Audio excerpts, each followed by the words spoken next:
मुंबई विद्यापीठ हे या ना त्या कारणासाठी चर्चेत असतंच, पण दुर्दैव असं की ही चर्चा विद्यापीठाच्या गौरवाची कमी आणि घोटाळ्यांची जास्त असते। विद्यापीठाचा असाच एक गोंधळ समोर आलाय, पाहूया।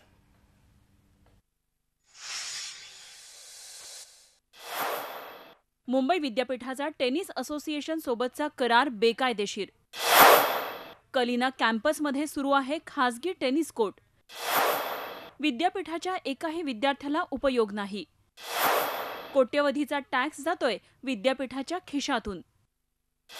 हे गंभीर आरोप केलेत खुद्द उच्च शिक्षण राज्यमंत्री रवींद्र वायकर यांनी, आणि तेही दस्तूरखुद्द मुंबई विद्यापीठावर।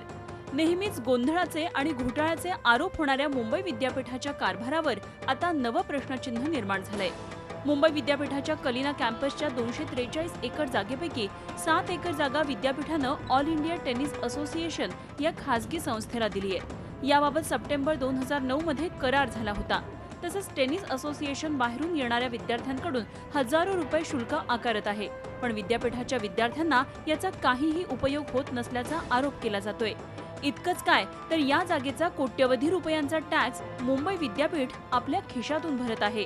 मुळात हा करार झाला तेव्हा राज्य सरकारची परवानगी घेतली नसून हा करारच नियमबाह्य असल्याचा दावा खुद्द उच्च शिक्षण मंत्र्यांनी केलाय। अत्यंत चुकीच्या पद्धतीने ते केलेलं आहे। करारनामा शासनाला न विचारत घेता केलेलं आहे, ही चूक आहे। त्यांचा तो टर्मिनेट करायला सांगितलेलं आहे त्यांचा करारनामा, आणि स्पोर्ट्स ॲक्टिव्हिटी झाल्या पाहिजेत। जर कोणाला अशी अंतुमिंट टॅक्सेस, खरं म्हणजे विद्यापीठाने हे टॅक्स भरणं हे चुकीचं आहे। हा जो टेनिस कोर्ट आहे याचा मुंबई विद्यापीठातल्या एकाही विद्यार्थ्याला विनामूल्य किंवा कोणत्याही प्रकारचा उपभोग घेता येत नाही आहे, आणि ही आयटा म्हणून एक संस्था आहे, त्या संस्थेला विद्यापीठाने हा भूखंड दिलेला आहे आणि त्या ठिकाणी ते त्यांच्या कमर्शियल ॲक्टिव्हिटीज चालतात। टेनिस असोसिएशनला दिलेल्या 7 एकर जागेपैकी टेनिस कोर्ट हे साधारणपणे 1 एकर जागेवर असून उर्वरित 6 एकर जागा अशीच मोकळी आहे। त्याच्या एका बाजूला बाहेरच्या गाड्यांची पार्किंगही केली जाते। तसंच त्या ठिकाणी दारूचे कॅनही आढळून आल्यानं सुरक्षेचा प्रश्नही उपस्थित केला जातोय। त्यांनी दिलेल्या सल्ल्याचा आम्ही कायद्याच्या चौकटीत अभ्यास करून त्याचा शक्य तितकं लवकर हे त्यांचा करार विद्यार्थ्यांच्या वापरासाठी कसा वापरता येईल आणि कशा प्रकारे ही सुविधा विद्यापीठाच्या विद्यार्थ्याला सुद्धा उपलब्ध करून देता येईल।